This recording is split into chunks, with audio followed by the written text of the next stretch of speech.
Let's talk about something a lot of drivers are thinking about, but not enough people are talking about honestly: driving under someone else's authority. Now, depending on who you ask, you'll hear two completely different stories. On one hand, folks will say it's the easiest way to stay independent without the paperwork, the stress, or the DOT headaches.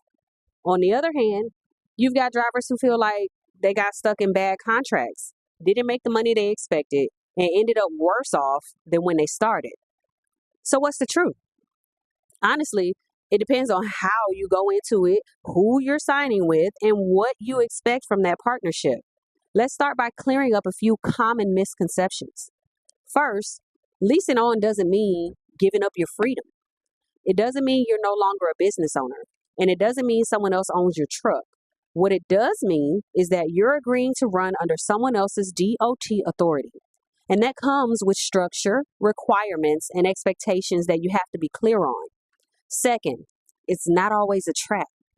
A lot of drivers get scared off by bad stories. And yes, there are some predatory setups out there, but that doesn't mean every carrier is out to take advantage. The key is knowing how to spot the difference. So let's talk about what a healthy, smart relationship with a carrier should look like. It should feel like a partnership, not a power imbalance. You should know how you're paid, when you're paid, and what you're paid for. There should be clarity around your dispatch. Are you forced dispatch, or do you have the ability to choose or decline loads? There should be a clear understanding of who covers what. Who's paying for cargo insurance, fuel advances, trailer rentals, permits? If those things aren't discussed up front, they'll come back to bite you later.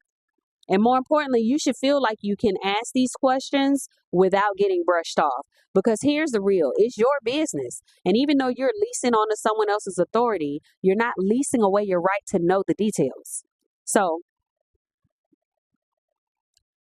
if you're in that place where you're considering making a move, or maybe you're already leased on somewhere and just wondering if you're getting the best deal, these are the questions you should be asking. Question number one: how are settlements calculated? Do I get a percentage of the line haul or per mile rate? Is fuel surcharge included? Are there deductions I should expect? The second question: what does dispatch look like? Is it forced? Do I have input? Will I have access to load boards, or are you assigning loads for me? Question number three, and this is a good one: how often do I get paid? And is it direct deposit, or do I have to wait for a paper check? Question number four: what happens if I need to take time off? You need to know, is there flexibility or penalties? Number five, is there a maintenance escrow? Do you take money out of my checks to hold for breakdowns or damages? If so, how much, and when do I get it back? Number six, how do you handle fuel cards, insurance, trailer rentals, tolls, etc.? And do I have the option to use my own? And here's a question that's often overlooked. Number seven, can I talk to one of your drivers?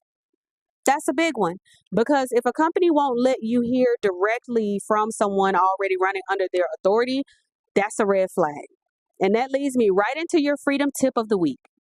Freedom tip number two: read before you sign. Listen, every lease, every dispatch agreement, every contract you're handed, read it. Don't assume it's standard. Don't assume it's fair. And definitely don't assume it's written in your favor. If you don't understand a clause, ask.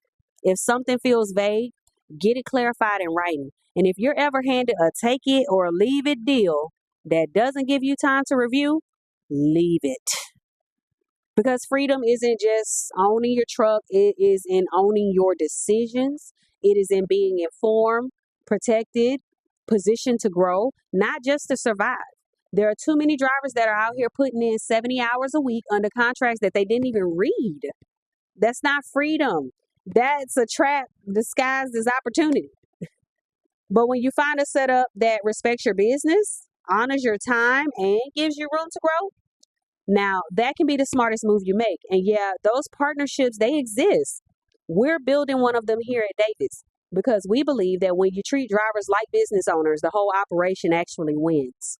So if you're exploring your options, don't just chase the signing bonus. Don't just listen to the recruiter. Ask the right questions, read the fine print, and move with intention because that's how you build long term freedom, not just another paycheck.